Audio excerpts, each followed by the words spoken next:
사람보다 개가 더 나을 때가 있습니다. 적어도 개는 은혜를 잊지 않기 때문입니다. 사람을 힘들게 만드는 건 가난도 아니고 노년도 아닙니다. 사람을 가장 늙게 만드는 건 사람의 태도입니다. 정약용은 인간관계를 볼 때 나를 먼저 보지 않았습니다. 능력도, 지위도, 재산도 기준이 아니었습니다. 그가 끝까지 본 것은 오직 하나, 은혜 앞에서 그 사람이 어떻게 변하는가였습니다. 절대 곁에 두면 안 되는 사람은 멀리 있는 사람이 아닙니다. 오히려 가까운 사람일수록 더 위험합니다. 도움을 받을 때는 고개를 숙이지만 형편이 나아지는 순간 태도가 달라지는 사람. 처음에는 고맙다 말하지만 시간이 지나면 그 도움을 자기 권리처럼 말하는 사람. 이런 사람은 관계가 깊어질수록 당신을 갉아먹습니다. 가까운 사이라서 더 참게 만들고 오래된 인연이라서 더 미안하게 만듭니다. 하지만 정약용은 분명히 말합니다. 은혜를 잊는 순간 그는 이미 사람의 선을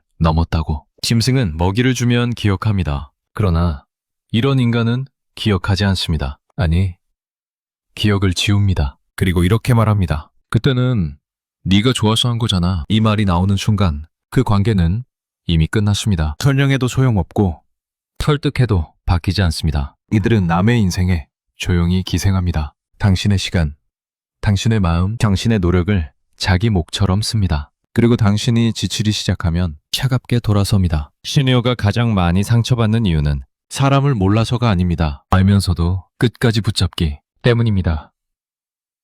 자식이라서, 형제라서, 오래 봐온 사이라서 놓지 못합니다. 하지만 정약용은 이렇게 말합니다. 관계를 끊는 게 아니라 자신을 지키는 것이라고. 착함에는 반드시 기준이 있어야 합니다. 무조건 참는 것은 미덕이 아니라 자기 방치입니다.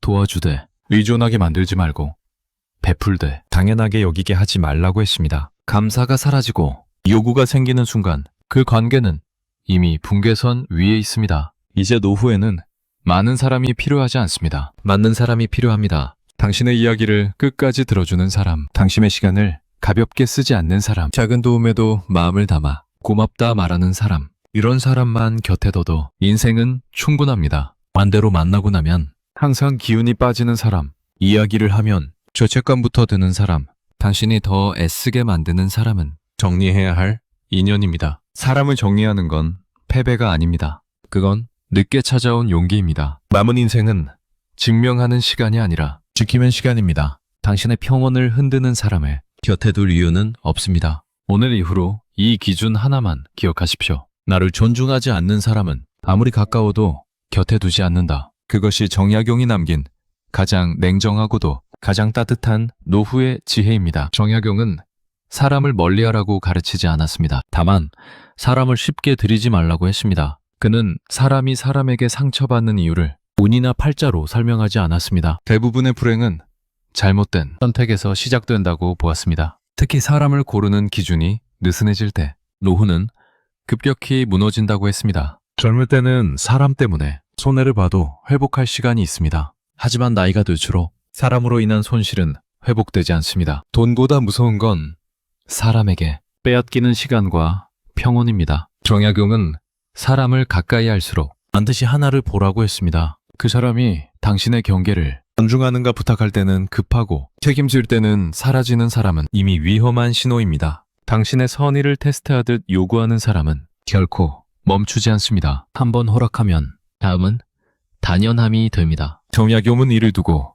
은혜는 쌓이지 않고 비배만 자란다고 했습니다. 그래서 그는 베풀에도 선이 있어야 한다고 말했습니다. 선을 넘는 순간 관계는 거래로 변하고 거래는 곧 지배가 됩니다. 시니어가 가장 경계해야 할 사람은 큰 악을 저지르는 사람이 아닙니다. 작은 요구를 반복하는 사람입니다. 처음에는 사소해 보입니다. 전화 한 통, 부탁 하나, 잠깐의 희생. 하지만 그 사소함이 쌓이면 당신의 하루가 그 사람 중심으로 재편됩니다. 정약용은 이 상태를 삶의 주인이 바뀐 것이라 했습니다. 당신의 인생인데 당신이 결정하지 못한다면 이미 잘못된 관계입니다. 사람은 자기 삶에 책임지는 사람과 함께해야 합니다. 자기 문제를 남의 선의로 해결하려는 사람은 언젠가 반드시 원망으로 돌아섭니다. 그래서 정약용은 도와줄 수 없는 사람보다 도움만 받으려는 사람을 더 경계했습니다. 시니어가 사람 때문에 괴로운 이유는 정이 많아서가 아닙니다. 기준이 늦게 생겼기 때문입니다. 젊을 때는 기준이 없어도 버텨줍니다. 하지만 노후에는 기준 없는 관계가 삶 전체를 흔듭니다. 정약용은 말년에 이렇게 정리했습니다. 사람이 줄어들수록 마음은 넓어지고 관계가 단순해질수록 삶은 깊어진다고. 이제는 많은 인연이 필요하지 않습니다. 당신의 말이 설명 없이도 통하는 사람, 침묵 속에서도 무례하지 않은 사람, 당신의 한계를 시험하지 않는 사람, 이런 사람 하나면 충분합니다. 반대로 늘 당신을 설명하게 만드는 사람, 항상 당신이 미안해지는 사람, 당신의 결정에 죄책감을 심는 사람은 멀리해야 할 인연입니다. 그건 냉정함이 아니라 지혜입니다. 전약용은 사람을 잃는 것을 두려워하지 말라고 했습니다. 대신 자신을 잃는 것을 두려워하라고 했습니다. 노후는 관계를 넓히는 시간이 아니라 정리하는 시간입니다. 남은 인생에서 당신이 지켜야 할 것은 체면도 관계의 숫자도 아닙니다. 오직 마음의 평온입니다. 사람을 정리했다는 말은 외로워졌다는 뜻이 아닙니다. 비로소 조용해졌다는 뜻입니다. 정약용이 말한 노후의 행복은 큰 기쁨이 아니었습니다. 사람 때문에 잠 설치지 않는 밤, 사람 때문에 자기 말을 삼키지 않는 하루, 그 정도면 충분히 잘 사는 인생이라고 했습니다. 이제 당신의 인생에 이 질문 하나만 남기십시오. 이 사람과 함께 있을 때 나는 편안한가? 아니면 계속 애쓰고 있는가? 그 질문에 솔직해지는 순간 당신의 노후는 달라지기 시작합니다. 사람을 바꾸려 하지 마십시오. 기준을 바꾸십시오. 그것이 정약용이 200년을 건너 당신에게 건네는 가장 현실적이고 가장 강력한 인생의 조언입니다. 정약용은 노후에 가장 경계해야 할 감정으로 분노가 아니라 연민을 꼽았습니다. 연민은 처음에는 따뜻해 보이지만 끝에는 반드시 자기 파괴로 이어지기 때문입니다. 불쌍해서, 딱해서, 왜가 아니면 안 될 것 같아서 붙잡은 관계는 대부분 독이 됩니다. 정약용은 사람을 돕는 것과 사람에게 매여 사는 것을 분명히 구분했습니다. 돕는 것은 한 번의 선택이지만 매이는 것은 인생 전체를 넘겨주는 일이라고 보았습니다. 시니어가 사람 때문에 무너지는 순간은 대부분 이 경계를 넘을 때입니다. 도와주는 사람이 아니라 책임지는 사람이 되고 조언자가 아니라 해결사가 되는 순간, 그때부터 관계는 이미 정상적이지 않습니다. 정약용은 이런 관계를 주인이 바뀐 삶이라 불렀습니다. 당신의 하루가 누군가의 필요에 따라 움직이기 시작한다면 그건 관계가 아니라 속박입니다. 특히 가족이라는 이름은 이 속박을 가장 그럴듯하게 포장합니다. 피가 섞였다는 이유로, 오래 봤다는 이유로, 이제 와서 끊기 어렵다는 이유로 모든 무례를 참아내게 만듭니다. 그러나 정약용은 가족일수록 더 엄격해야 한다고 말했습니다. 가족이라는 이름 아래 은혜를 권리로 바꾸는 순간 그건 더 이상 정이 아니라 착취라고 보았습니다. 시니어의 삶에서 가장 위험한 말은 이 말입니다. 이 나이에 어쩌겠어. 정약용은 이 말을 가장 나쁜 폭이라고 했습니다. 나이가 들수록 기준은 낮아져야 하는 게 아니라 오히려 더 분명해져야 한다고 보았습니다. 왜냐하면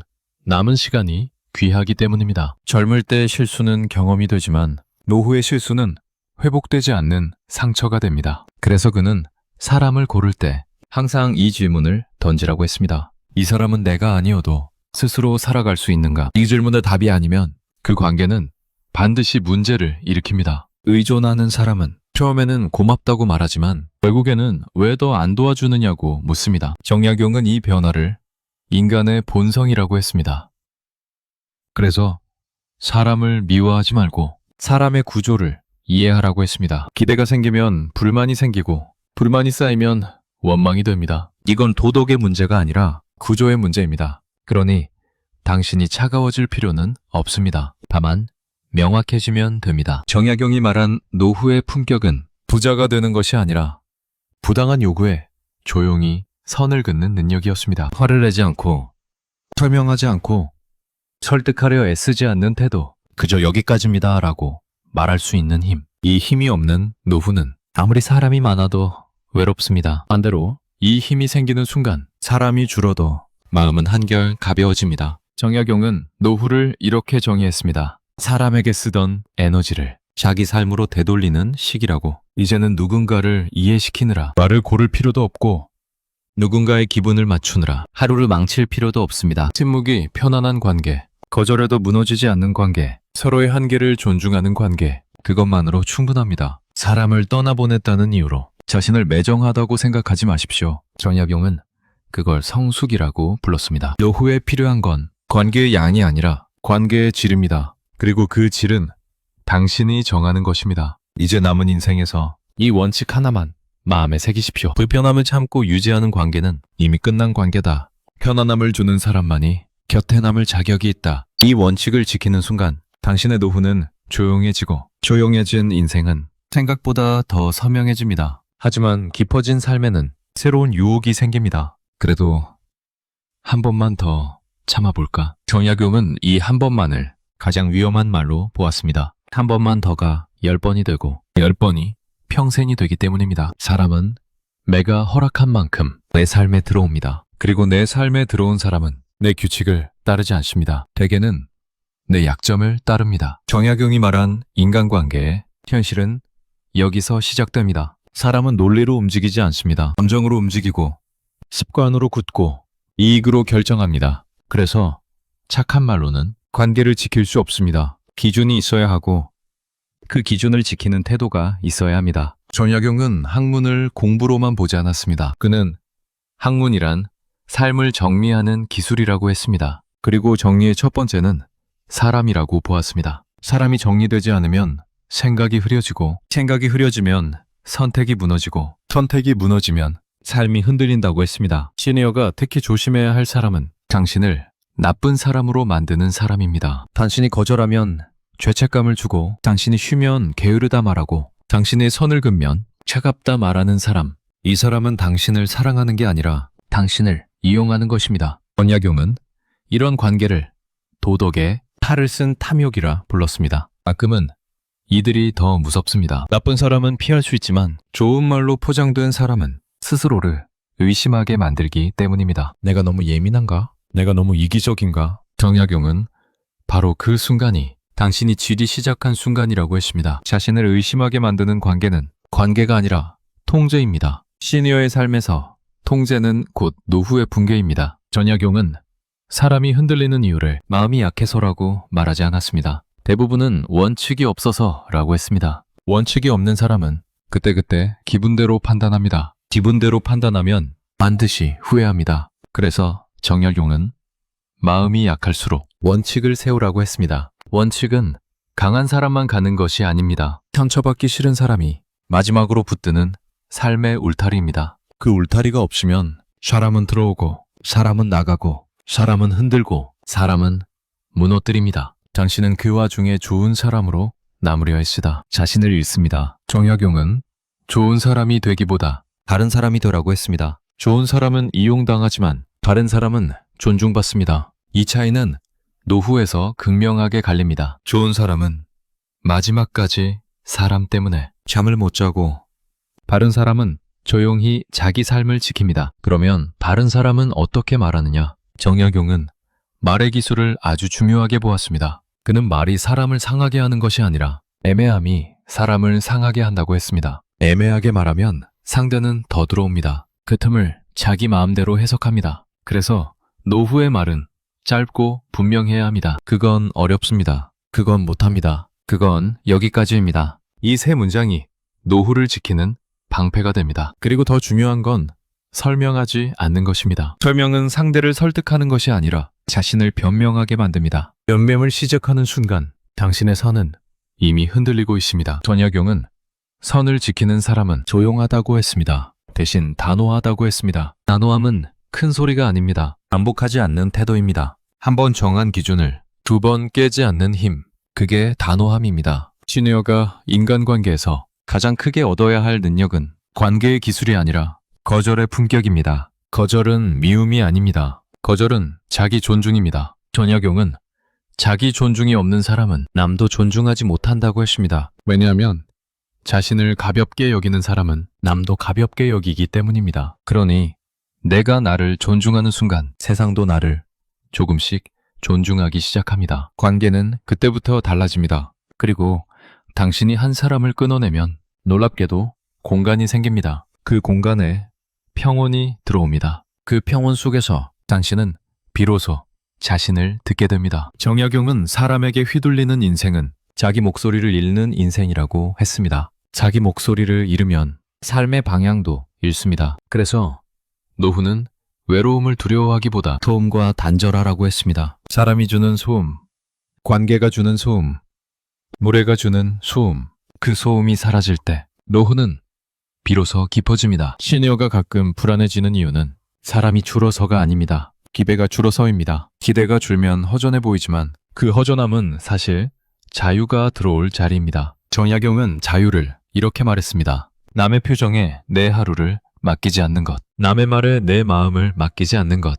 남의 요구에 매 시간을 맡기지 않는 것, 이 세 가지가 지켜질 때 사람은 늙어도 흔들리지 않는다고 했습니다. 이제 당신에게 필요한 것은 사람이 아니라 기준입니다. 기준이 생기면 사람은 자연히 정리됩니다. 그리고 정리된 삶에는 한 가지가 남습니다.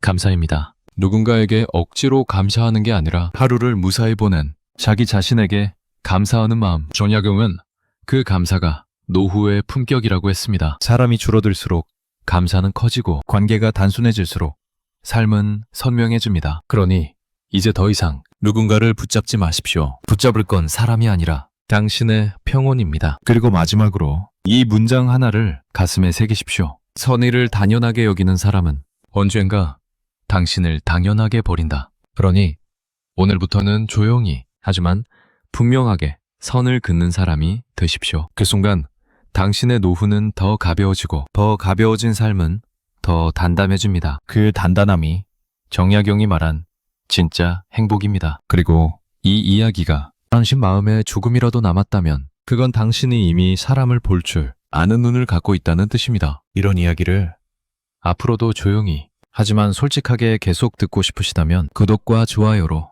당신의 인생편에 이 채널을 남겨두십시오. 누군가에게 잘 보이기 위한 구독이 아니라 당신 자신을 지키기 위한 선택입니다. 오늘도 당신 편에서 다음 이야기로 다시 찾아오겠습니다.